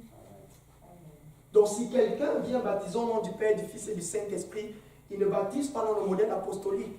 Et on va exactement voir le modèle apostolique. Dans Acte 2, 38, on voit que les gens ont été baptisés. Dans Acte 2, on voit Pierre prêcher et parler du baptême au nom de Jésus. Et par la suite, vers le verset 40, je pense qu'on nous dit que plusieurs ont accepté le Seigneur et ils se sont fait baptiser. Dans Acte 8, la Bible nous parle. Si quelqu'un peut nous envoyer Acte 8. Verset. Je pense verset 14.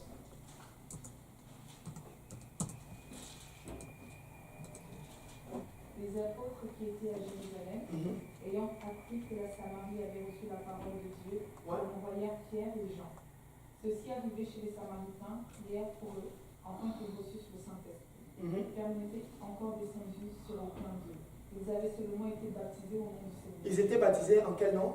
Au nom du Seigneur Jésus. Au nom du Seigneur Jésus. Jésus. C'est Pierre et qui est? Jean. Jean. C'est les deux apôtres qui sont descendus.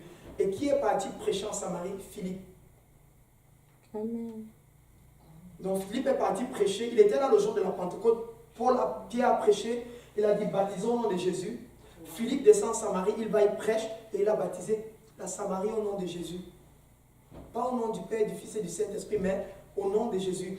Et on va voir que l'église du Nouveau Testament, tous avaient été baptisés au nom de Jésus. Personne n'avait été baptisé au nom du Père, du Fils et du Saint-Esprit. Wow. Dans d'autres termes, si tu viens baptiser au nom du Père, du Fils et du Saint-Esprit, tu es en train de poser un autre fondement qui n'est pas le fondement apostolique. Écoute, moi je ne veux pas aller au ciel ou bien arriver devant le Seigneur étant dans la confusion. Je veux que ce que j'ai fait, ça a été clair devant le Seigneur. C'est pourquoi je vais être certain que ce que j'ai fait, je l'ai fait selon la parole de Dieu. Et regarde, c'est Philippe, il a baptisé toute la Samarie au nom de Jésus. Wow. La Samarie avait reçu la parole de Dieu. Dans Acte 10, on va partir à partir du verset 46.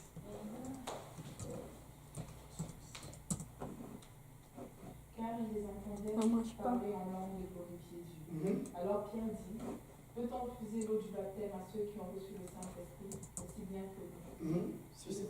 Et il ordonna qu'ils puissent baptiser au nom du Seigneur, sauf quoi il les priait de rester quelques jours après. Il a ordonné qu'ils soient baptisés au nom du Seigneur, pas dans un autre nom. Mais là, oui. Mais ça veut dire, je comprends pas, là, vraiment, là, je suis vraiment dépassée, là, ça veut dire quoi que ce soit, c'est des catholiques? C'est qu'il faut prêcher la parole de Dieu. Oui. Et faire les C'est études. bizarre, là, pour de vrai, là, parce que c'est écrit partout dans la Bible en plus, là. Ouais. C'est pas normal. Oui, frère. Wow. Avant d'aller plus loin, quand Jésus était sur la croix, et je pense qu'il parlait avec quelqu'un. C'est pas son père. Avec son père. Avec Dieu. Il a dit.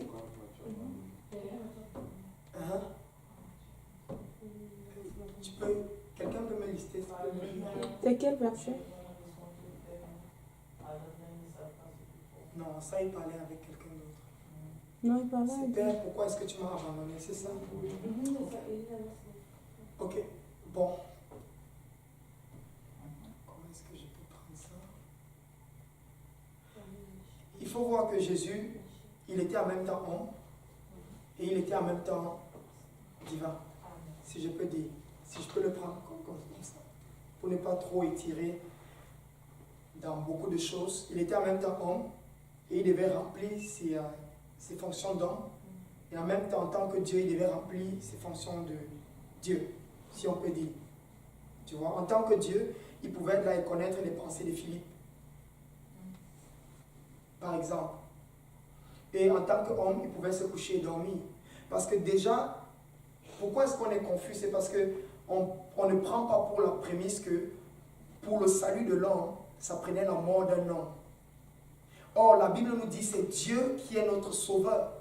Donc, la seule façon pour laquelle Jéhovah devienne notre sauveur, c'est qu'il ne devienne un homme. Pour que Dieu devienne mon sauveur, il doit forcément devenir un homme. Pour que les autres hommes comprennent, dans le fond aussi.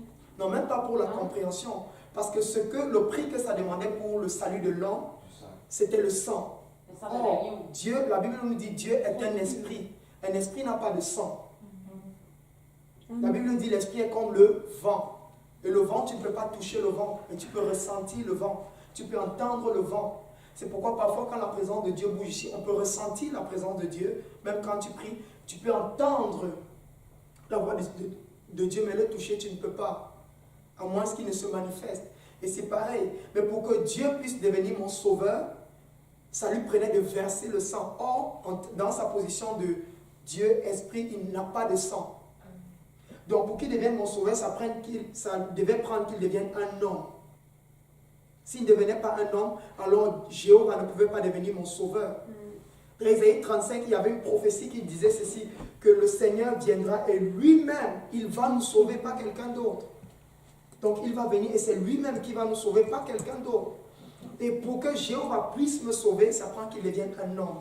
Mais en tant qu'homme, est-ce qu'il va outrepasser ses lois ou bien est-ce qu'il va être sous sa propre loi?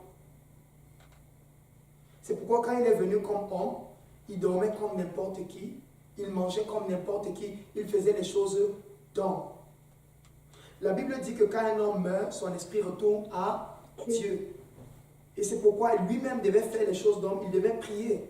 Pas parce qu'il devait prier forcément parce qu'il avait besoin de la prière. Peut-être pour soumettre sa chair à l'esprit qui habitait la chair qui était là-dedans. La chair devait être soumise à l'esprit qui était dans la chair. Donc il pouvait librement parler. En fait, il pouvait se sentir libre de prier pour soumettre sa chair à l'esprit. Comme toutefois aussi, il pouvait se sentir libre de montrer l'exemple à ses disciples, en fait, que vous avez besoin de prier. Et pareillement, et si on regarde même en fait la place où il a dit Seigneur, c'est quoi pourquoi m'as-tu abandonné? C'était un psaume qui était prophétique, c'était une prophétie, c'était prophétisé dans l'Ancien Testament. Et la Bible dit qu'il était venu pour accomplir ce qui avait été dit de lui. Et la Bible dit, il y a même un moment où on est venu lui donner le vinaigre. Est-ce que ça on avait besoin de faire? Non, mais on a quand même fait pour que les prophéties s'accomplissent.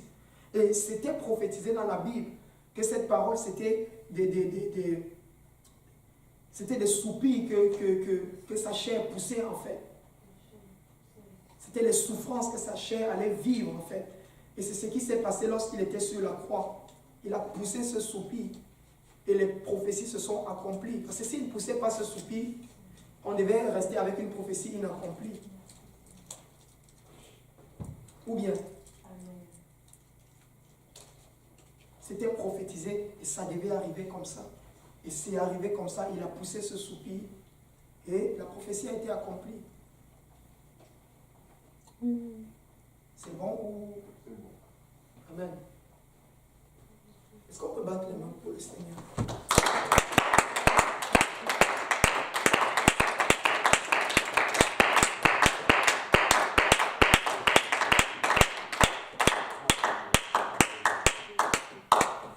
Donc, dans Acte 8, dans Acte 10, ils ont encore été baptisés au nom de Jésus.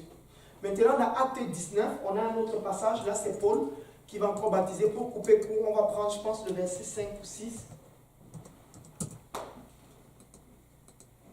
Sur ces paroles, ils furent baptisés au nom du Seigneur Jésus. Sur ces paroles, ils furent baptisés au nom du Seigneur Jésus. Et dans Acte 22, 16, ça c'est le baptême de Paul lui-même.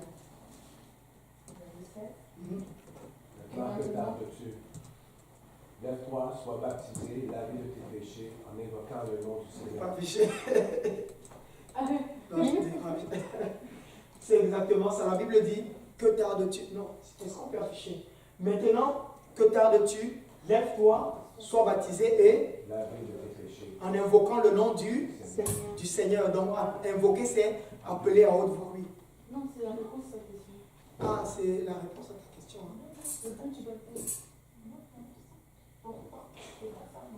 Le pourquoi du baptême, on l'a vu en fait. Bon, pour Jésus, il devait accomplir un rite. Oui, le Seigneur était sacrificateur. Et le sacrificateur, avant d'officier, il devait se purifier. Tu vois? Et sous l'ancienne alliance, et regarde, qui a baptisé le Seigneur? C'est Jean-Baptiste. Jean-Baptiste, il était quoi? La voix qui crie dans le désert. Il était la voix qui crie dans le désert. Mais qu'est-ce qu'il était? Prophète. Il était le prophète. On va laisser ça. En fait, comment est-ce que je peux expliquer ça? Jean-Baptiste lui a même dit, j'ai besoin d'être baptisé par toi. Oui, c'est parce que je ne veux pas trop rentrer, je peux, pour pas que... Mais, on a vu que le baptême imageait quoi? On est baptisé en la mort et l'ensevelissement de Jésus. Le baptême aussi est symbolique. Quand je dis symbolique, c'est quand Jean venait, la Bible dit quoi? Jean était celui qui allait préparer le chemin du Seigneur, n'est-ce pas? Il allait préparer, et Jean est venu, qu'est-ce qu'il a fait? Il baptisait, il plongeait dans de l'eau. Tu vois un peu? Et la Bible dit, il baptisait où? Dans le Jourdain. Oui. Et il y a quelqu'un qui avait partagé ça de la sorte. Regardez, quand les Juifs devaient traverser le jardin dans le désert, quand ils devaient traverser le Jourdain, qu'est-ce qui s'est passé? Josué a pris 12 pierres, il a mis au fond du Jourdain. Quelqu'un se souvient de la partie là? Dans le livre de Nombres. Est-ce que quelqu'un se rappelle comment est-ce qu'on faisait l'autel pour offrir les sacrifices? On plaçait des pierres et on immolait l'agneau dessus. Et on a vu que le baptême symbolise la mort, l'ensevelissement. Et dans la Bible aussi, l'eau représente les peuples aussi. Tu vois? Et le Christ qui vient vers les eaux, c'est comme le Christ qui est en train de venir dans le monde pour être sacrifié. Parce qu'on a vu que le baptême, ça imageait quoi? La mort et l'ensevelissement. Donc quand Christ venait vers les eaux, c'est encore comme on dit, le Christ va venir dans le monde pour être sacrifié parce que les pierres étaient faites pour bâtir l'autel. Tu vois un peu? Donc c'était comme un autel et Jean-Baptiste était un peu comme celui qui devait offrir. C'était une image en fait de la mort du Christ. Ce baptême-là est symbolique. C'était symbolique. Ce baptême-là était symbolique. C'est ce baptême. Oui, mais c'est aussi vu comme ça. Mais d'une autre part, Jésus était souverain sacrificateur. Et tout souverain sacrificateur, avant de commencer son office, il devait se purifier. Tu vois? Et la purification, c'était le lavage pour le souverain sacrificateur. Et je pense que le rabbin nous avait expliqué ça de la sorte. C'est que quand il finissait d'offrir le sacrifice, qu'est-ce qu'il devait faire? Il devait venir dans la cuve, il devait textuellement se laver.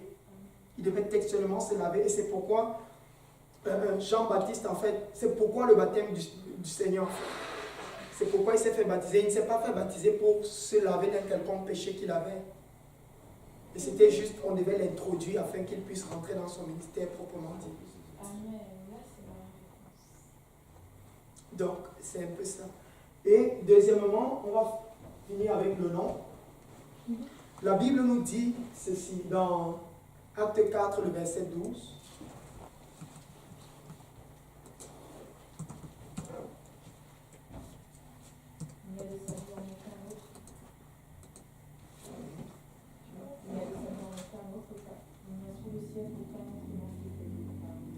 La Bible nous dit il n'y a de salut en aucun autre, car il n'y a sous le ciel aucun autre Non.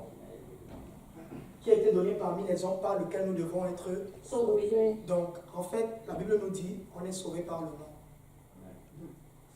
Donc, il n'y a pas un autre nom.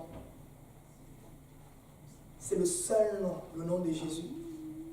Donc, si le nom de Jésus n'a pas été invoqué sur toi, tu n'es pas sauvé. C'est pourquoi le baptême au nom du Père, du Fils et du Saint-Esprit, bibliquement parlant, ce n'est pas valide. Ce n'est pas valide. La parole de Dieu est claire. Le nom qui nous a été donné pour notre salut, c'est le nom de Jésus. Sans le nom de Jésus, le salut n'est pas disponible. Le salut n'est pas disponible. Et je pense qu'il y avait une prophétie dans le livre de Joël. Joël 2.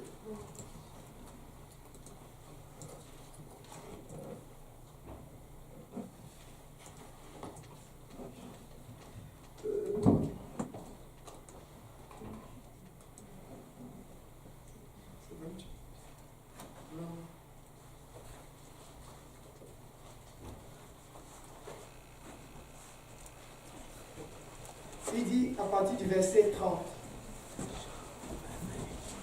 On peut même... Bon, oui, on va prendre le verset 30.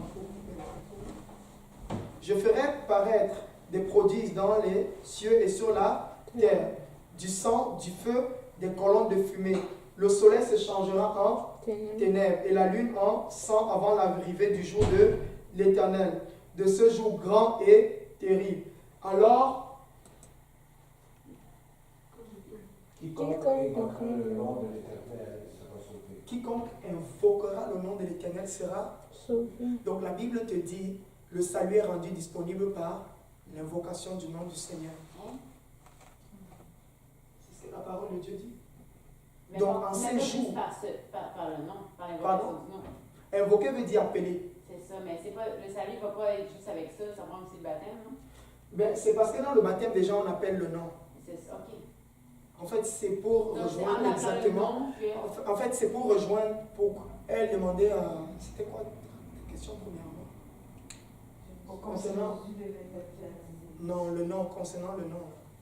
Est-ce que c'est le nom qui enlève le péché? Voilà, est-ce que c'est le nom qui enlève le péché? La Bible nous dit, en ce jour, quiconque invoquera le nom du Seigneur sera sauvé. On dit les jours avant le jour de l'Éternel.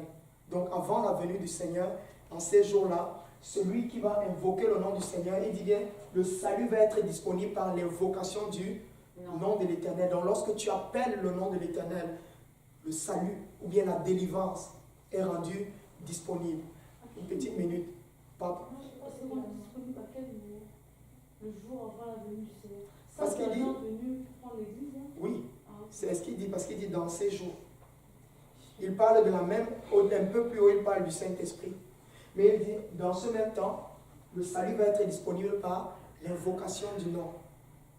Donc si on appelle par le nom du Seigneur, c'est pourquoi quand on te baptise, on te dit, je te baptise au nom de Jésus, pour être sûr qu'on a invoqué le nom de Jésus sur toi. Et regarde, c'est clair, lorsque tu es opprimé, quelle est ta première réaction? Au nom de Jésus. Pourquoi tu n'écris pas au nom du Père, du Fils et du Saint-Esprit? Et ça fonctionne. Amen. Pourquoi? Parce que c'est la parole de Dieu. Dieu a dit, la délivrance va être donnée par l'invocation de son nom. Amen. En fait, c'est son nom qui renferme la puissance. En fait, les eaux en elles-mêmes n'ont rien. Mais c'est lorsqu'on appelle le nom de Jésus dans les eaux que la délivrance vient. Oui. On a dit que le baptême d'eau, c'est pour le pardon des péchés. Mhm. Est-ce qu'on peut regarder Acte 10, 43? Bien sûr. Merci. Je l'ai oublié ici. Ok.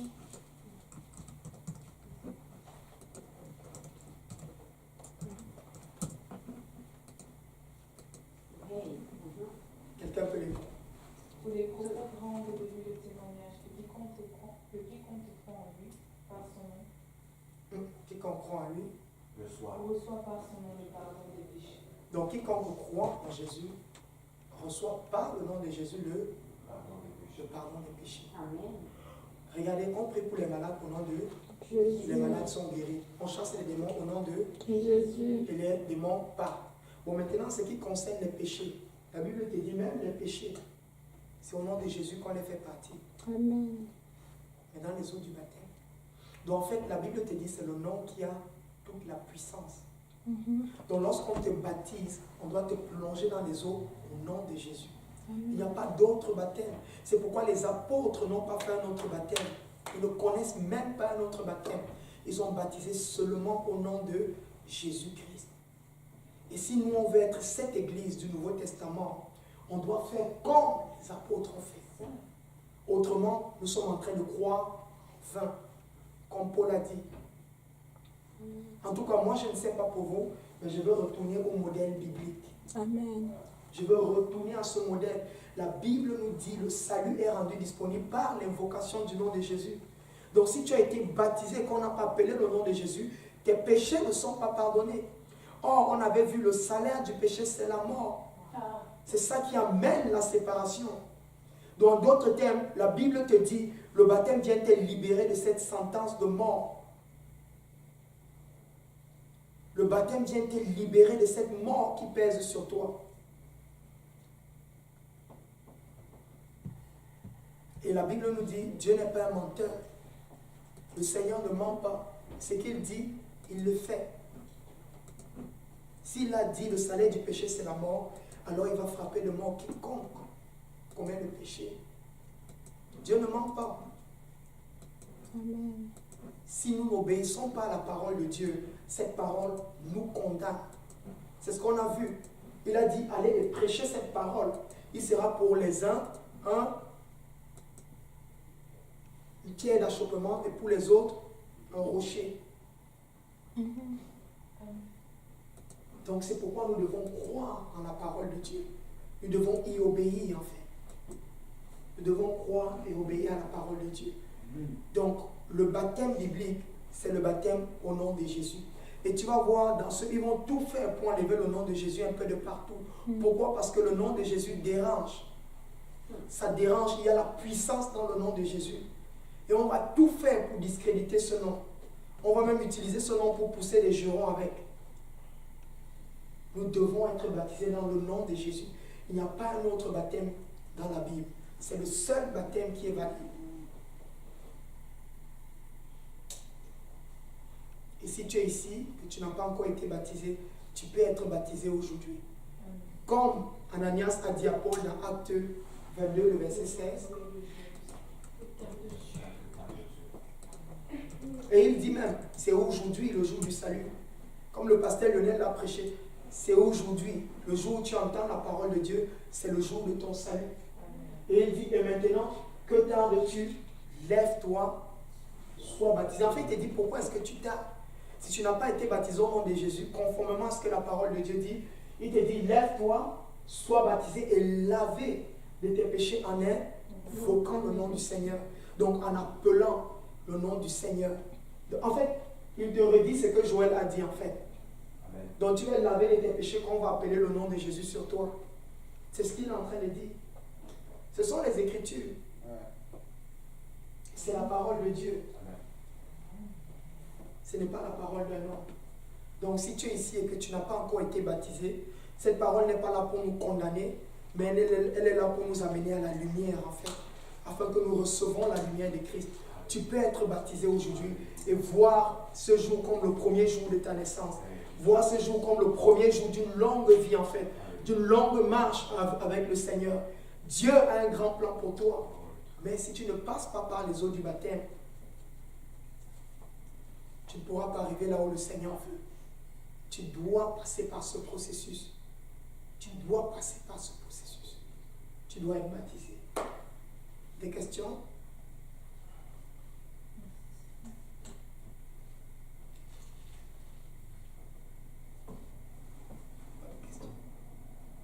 Bien gêné un peu. Alors, en fait, il y a des gens qui baptisent au nom du Père, du Fils et du Saint-Esprit. Et on a pas le temps de le nom de Jésus. Non, ça c'est de la confusion. Ça c'est de la confusion. Ah oui. Parce que tu peux pas faire ça. C'est comme tu ne sais pas ce que tu fais. Et tu rends même les bébés du Seigneur confuses. Parce que la parole de Dieu, dans la Bible, ils n'ont pas fait la confusion. C'est pourquoi je dis si ce n'est pas clair, quand il y a la confusion, Dieu n'est pas. Dans la Bible, c'est clair. Aucun apôtre n'a fait ces deux trucs-là. Que je te baptise au nom du Père, du Fils et du Saint-Esprit, je te baptise au nom de Jésus. Si on veut être l'église du Nouveau Testament, on doit faire comme les apôtres ont fait. Ils doivent revenir au modèle de la Bible. Ils doivent revenir à ce standard. Amen. Il n'y a pas deux standards dans la parole de Dieu. Il n'y a pas de confusion dans la parole de Dieu. Elle est claire. Les apôtres ont baptisé au nom de Jésus. La Bible dit qu'on doit être baptisé au nom de Jésus. Amen. On ne doit pas mener la confusion dans la maison de Dieu. On ne doit pas rendre les enfants de Dieu confus. Ils doivent revenir à ce standard. Oui. Tu dois être baptisé au nom de Jésus. Pas au nom du Père, du Fils et du Saint-Esprit, au nom de Jésus. On te rebaptise. Parce que tu l'as fait dans la confusion. Or, là où il y a la confusion, la Bible dit, Dieu n'est pas auteur de confusion. Donc là où il y a la confusion, c'est soit il y a la main de l'homme, soit il y a l'ennemi qui est là.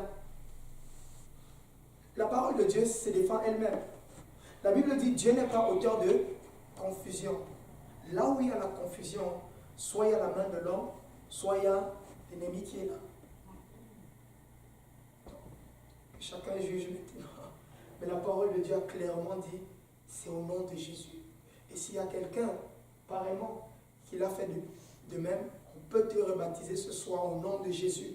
Quand tu vas arriver devant le Seigneur, tu vas dire, je me rappelle, le 29 janvier 2018, j'ai été baptisé au nom de Jésus. Pas au nom du Père, du Fils et du Saint-Esprit, au nom de Jésus. Je me souviens ce soir, c'était au nom de Jésus et c'était clair. Moi, je sais que j'ai été baptisé au nom de Jésus. J'ai été baptisé au nom du Père, du Fils et du Saint-Esprit. On m'a montré les Écritures, j'ai vu. Je vais y obéir, c'est écrit. Amen. Je vais lutter avec la parole de Dieu. Non. Ce n'est pas celui qui prêche qui a écrit. Lui-même, il a trouvé le livre là comme tout le monde. Je me suis fait baptiser le même soir. C'était un samedi, il faisait froid. Je me suis fait baptiser. Mais on ne va pas changer les Écritures pour essayer de plaire aux gens. On doit dire ce que la parole de Dieu nous demande de dire. Et la Bible dit, c'est au nom de Jésus. Et ça, c'est de la confusion. Dieu n'est pas auteur de confusion. La Bible nous dit. Donc, ils doivent revenir au standard de la parole de Dieu. Qu'il te montre où c'est écrit dans la parole. S'il a un verset biblique, là, on peut argumenter. Mais il n'y a même pas de verset. Aucun verset biblique dans la Bible. Tu ne vas voir personne qui a été baptisé au nom du Père, du Fils et du Saint-Esprit. Ou bien au nom du Père, du Fils et du Saint-Esprit, au nom de Jésus. Personne. Tous, et ils furent baptisés au nom de Jésus. C'est bon ou bien des questions encore?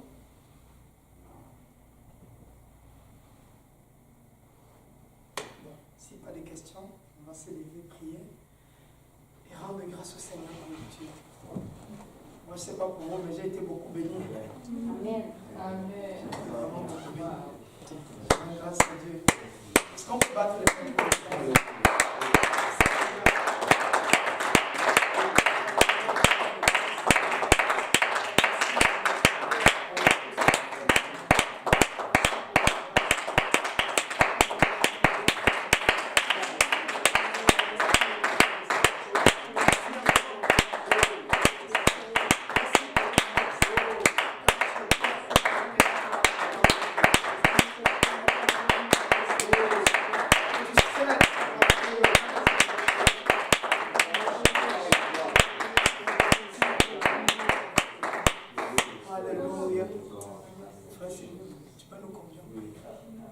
Alléluia. Merci Seigneur Jésus.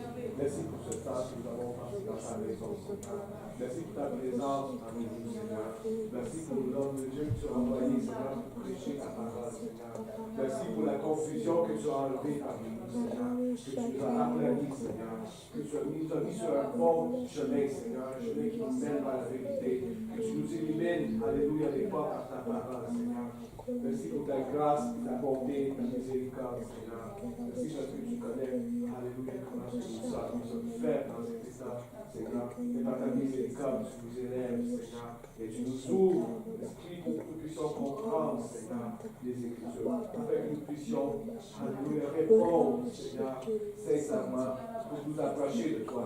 Parce que c'est ta volonté que nous soyons près de toi, Seigneur Jésus. Enlève, Seigneur, enlève les ténèbres de nous, Seigneur. Enlève, Seigneur, les influences que le monde peut nous avoir sur nous, Seigneur. Pour que nous puissions voir clairement, Seigneur, et venir vers toi avec un cœur pur, Seigneur. Alléluia. Change nos pensées, Seigneur. Change notre cœur, Seigneur. Donne-nous un cœur, alléluia, uni, Seigneur, pour toi, Seigneur. Donne-nous des pensées, alléluia, qui s'alignent avec les pensées, Seigneur. Alléluia. Change notre cœur, Seigneur. Donne-nous un cœur qui va t'aimer, Seigneur. Qui va t'aimer, alléluia, avec respect et ta loi, Seigneur. Parce que ta loi est bonne, Seigneur. Alléluia, dans ta parole est la vérité, Seigneur. Enseigne-nous, Seigneur, que nous puissions, alléluia, répondre à notre Seigneur. Parce que tu es le seul Dieu, tu connais toutes choses, Seigneur. Et tu es bon, Seigneur Jésus, tu es toujours bon. Alléluia, au nom de Jésus.